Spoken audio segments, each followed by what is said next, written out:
Hello, everyone. Today, we will enter the world of Chinese classical gardens and explore the art of plant landscaping in these gardens. China is the birthplace of garden design with a long history and profound expertise. Chinese garden design stands out in the history of global garden design and has had a far-reaching impact on both Eastern and Western garden styles. The Ming Dynasty's Zicheng authored The Craft of Gardenings, which is China's earliest and most systematic technical treatise on garden design. Though made by humans, it seems like a creation of nature. This is Zicheng's insightful summary of the art of garden design in The Craft of Gardenings, capturing the essence of garden creation.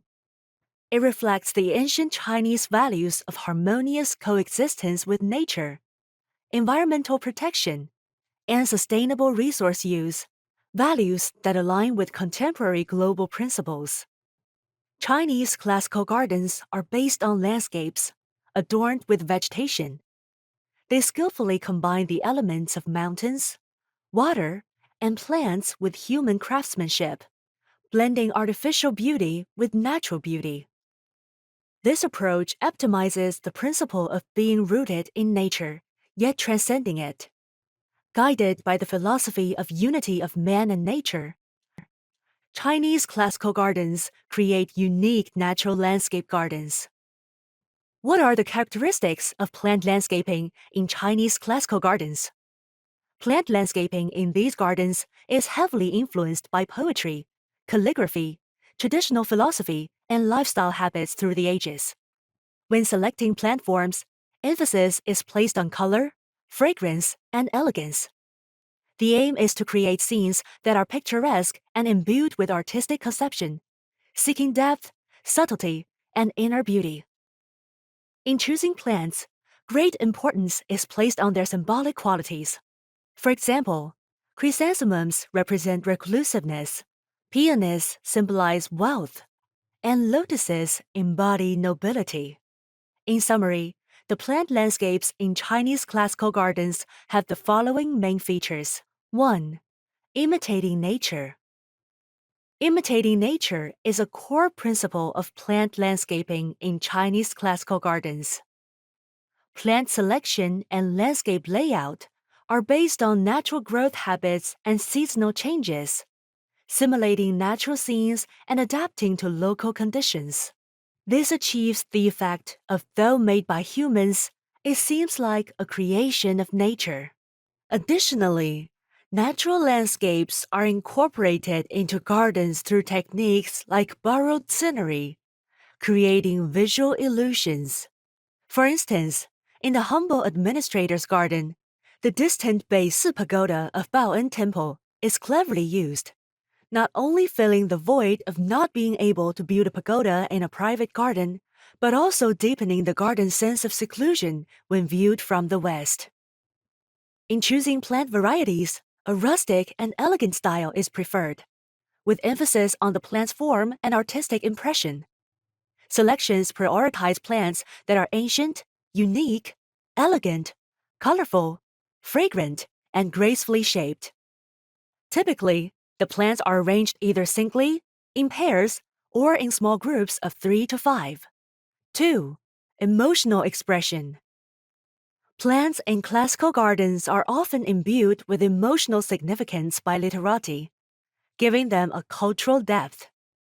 Some plants symbolize noble traits, such as the 3 friends of winter, pine, bamboo, and plum, and the 4 gentlemen, plum, orchid, chrysanthemum, and bamboo. The lotus, emerging unsoiled from the mud, symbolizes idealism and purity, free from vulgarity. In classical gardens, plant-related names are common. For example, the Fermiana simplex and bamboo pavilion in the humble administrator's garden. It is a square pavilion and a main scenic spot located east of the central pond. This pavilion faces a broad pond, with parasol trees provide shade and lush bamboo adding charm.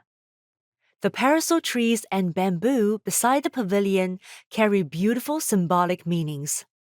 It is believed that phoenixes only perch on phoenix trees and eat bamboo fruits. 3.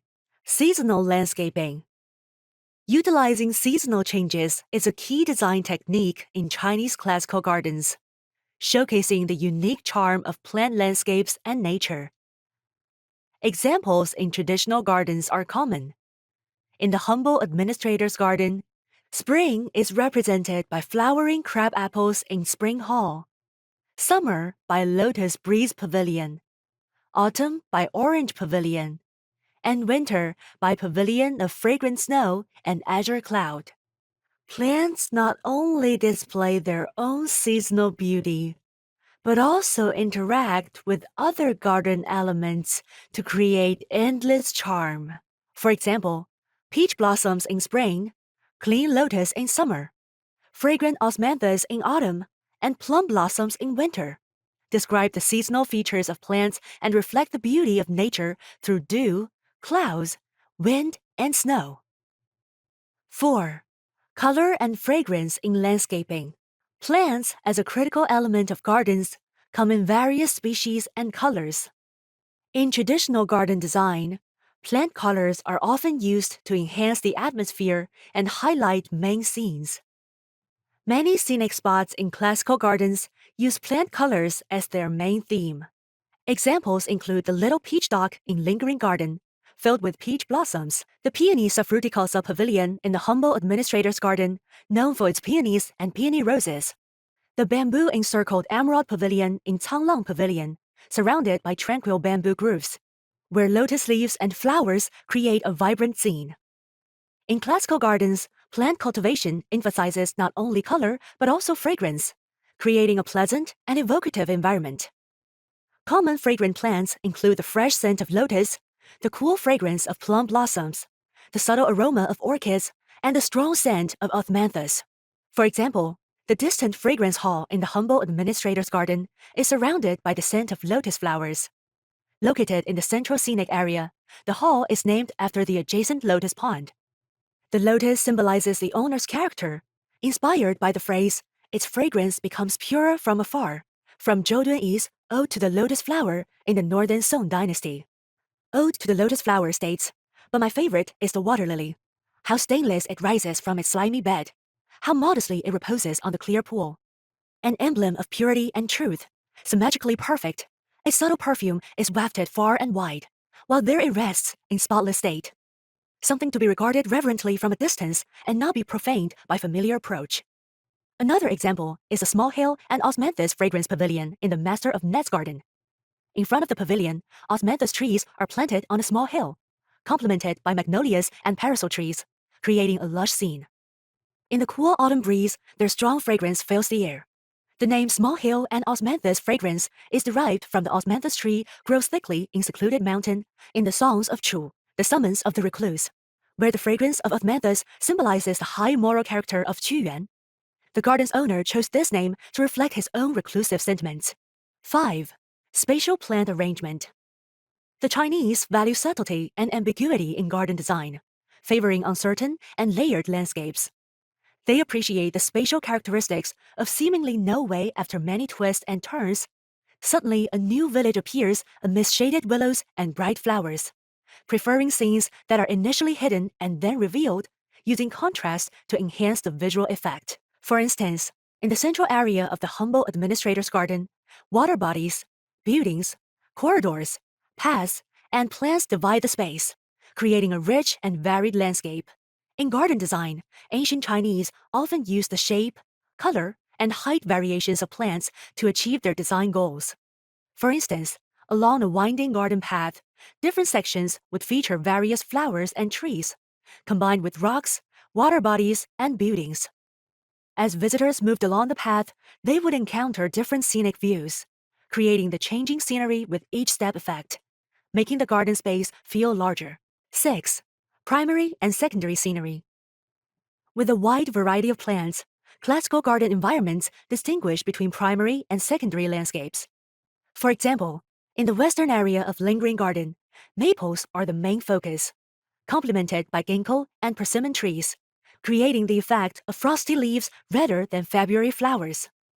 Similarly, the bamboo-encircled Emerald Pavilion in the Canglang Pavilion is surrounded mainly by bamboo, with ancient cypress and banana plants, reflecting the beautiful and serene scene described as autumn colors dimmed by the red, sunlight filtering through the green bamboo. This lesson explored the plant landscaping art in Chinese classical gardens, highlighting 6 main features: imitating nature, emotional expression, seasonal landscaping, color and fragrance in landscaping, spatial arrangement, and primary and secondary scenery. The art of Chinese classical garden design embodies rich traditional philosophical thoughts and showcases the essence of Chinese culture. Its unique creative methods stand at the pinnacle of world garden design. The concept of unity of man and nature and the pursuit of the best living environment align with modern views on harmonious coexistence with nature. The principles and techniques of classical garden design offer significant inspiration for modern garden design, which should inherit and promote the essence of classical methods to create harmonious living environments.